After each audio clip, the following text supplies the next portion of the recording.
Atin pong matatandaan, Miss Marian, nung pagkaupo po ng ating presidente, very high po expectations ng sektor ng agrikultura at isa po sa kanyang naging dahilan sa pagkapanalo ay yung suporta po ng agri-sector. Kaya nung pag-upo niya ay talagang very positive ang outlook at talagang malaki pong inaasahan sana no, sa ating presidente.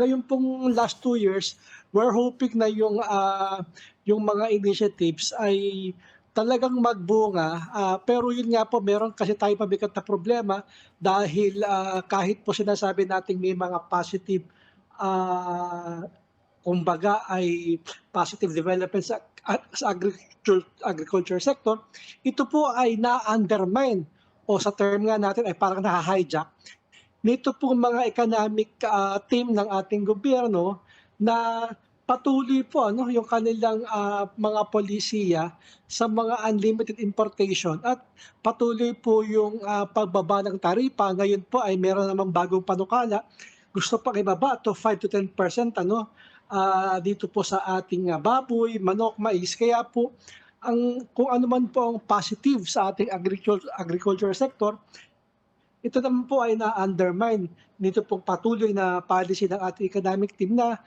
walang walang humpay na mga importasyon po ng ating mga agricultural commodities. Pangunahin na po ang bigas, baboy, manok at mais.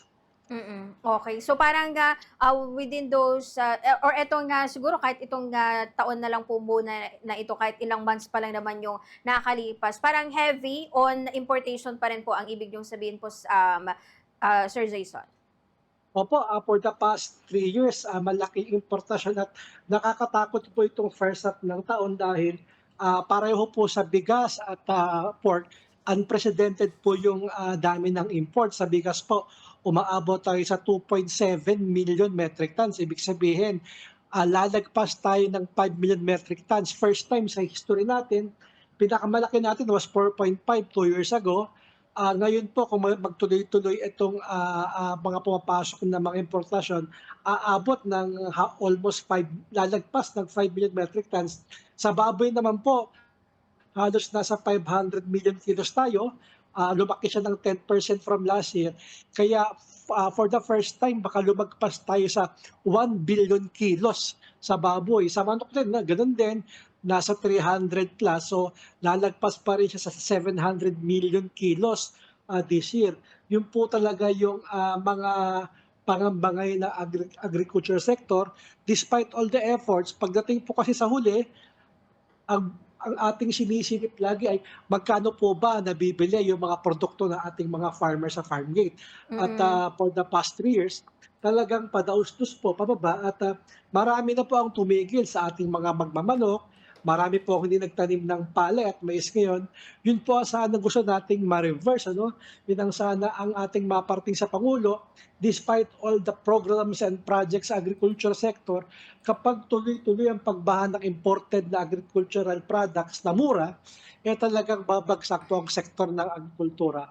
At doon po masusukat ang administrasyon ito, unfortunately, kahit this year lang o next year, ay mabigat po talaga kapag tuloy-tuloy po itong walang habas na pagpasok po ng murang imported na mga agricultural products. Okay. Eto Sir Jason, kung magbabalik tanaw po tayo ng konti doon sa, SONA ni Pangulong Ferdinand Bongbong Marcos Jr. last year, kasi may mga na-mention po siya no'n tungkol po sa sektor ng agrikultura. Kamusta po, within that 1 year bago siya mag-SONA ngayon, may ilan po bang natupad or nag-materialize do'n sa mga binanggit ng Pangulo last year po, Sir Jason?